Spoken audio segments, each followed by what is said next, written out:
Hey ladies, so this is going to be my updated trying to conceive update and to let you guys know what we decided to do going forward as far as trying to conceive for baby number 3. So if you hear any background noise, you're probably going to hear Dave and Sophia, also my dog. I apologize, but I've actually had time now to sit down and kind of go over everything and kind of, plan everything and how I want to say it. Yes, this is Lulu. So anyways, going forward, we have decided to do IVF with the Clomid and the progesterone, even though I did respond to it, however, did not conceive, and that was no matter if I was at 50 milligrams or 100. I didn't feel comfortable going any farther than that just because I know that Clomid is known to thin your uterine lining, and that, you're kind of at risk of not having good quality eggs, and I didn't want to risk that. So we made the initiative after, these 2 cycles to see a fertility specialist. I'm really glad that we did because I'm really happy with the doctor that I saw, and the staff have just been absolutely amazing and supportive. So what the plan is going forward, obviously, is to do an IVF cycle. We're currently going to be doing a fresh cycle, and then with any remaining embryos, we'll be freezing those for future use. And if at a later time we decide to do PCOS testing, then we're going to go ahead and do that. I am a little bit concerned, and I'll be bringing this up with my fertility specialist at my next appointment, that I am a little bit concerned of my egg quality because I do have a high AMH, and if you're not familiar with what that is, I will leave a couple links down below, but basically if you have a high AMH number, it's most likely that you have PCOS, and I already know that I do just because of my history and being tested for it when I was younger. So she did say that I am at a high risk of having OHSS, which is hyperstimulated ovaries.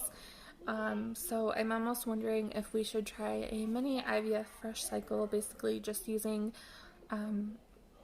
less stims or stimulants to my ovaries so that it can hopefully prevent OHSS.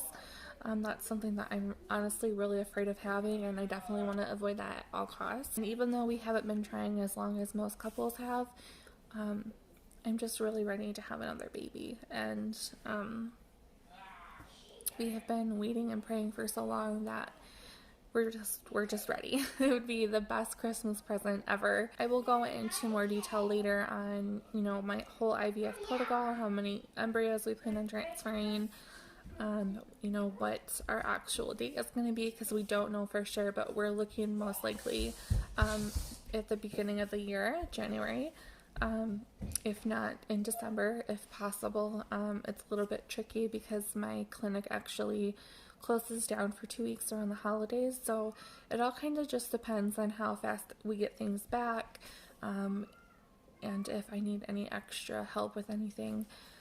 Coming up, I've already went through most of my blood work. As I was saying, I already have my saline sonogram scheduled for next Tuesday, and basically what they're going to be doing for that is they're going to be injecting some saline water into my uterus, and they're going to kind of look and see if I have any polyps or scar tissue, which I'm pretty sure I do have some scar tissue, just because I've had a couple abdominal surgeries.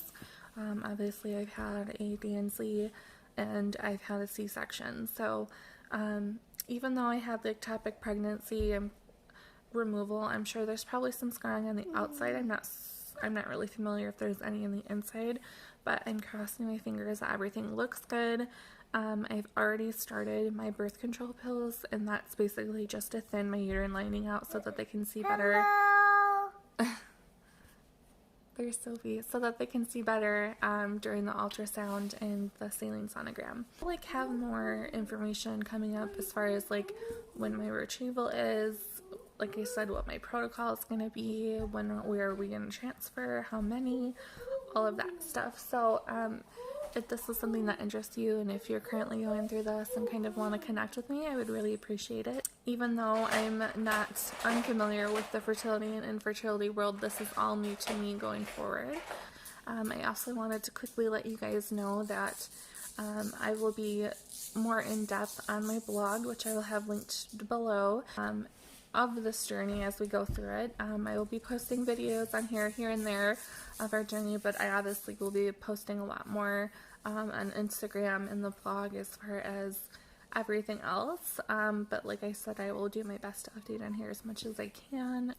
Yeah, so that's pretty much all I have to say right now. If you guys, like I said, have any questions, let me know in the comments, and thank you so much for watching.